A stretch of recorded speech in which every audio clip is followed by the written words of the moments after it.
দিনাজপুরে ওয়াজ করতে গেলে আমি একজন এসে কয় হুজুর আমার ছেলে ডাল খায় দোয়া করেন, তাহলে পুষ্টিকর খাবার বেশি করে খাওয়ান। কয় হুজুর এই ডাল সেই ডাল না, এটা ফেন্সি ডাল।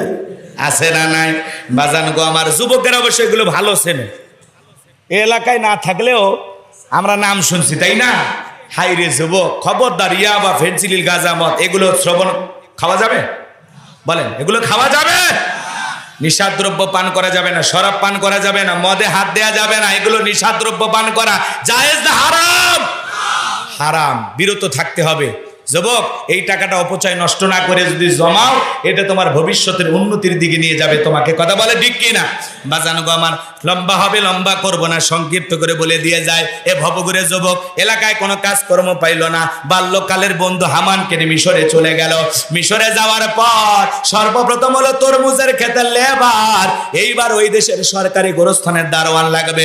হাজার হাজার মানুষ লম্বা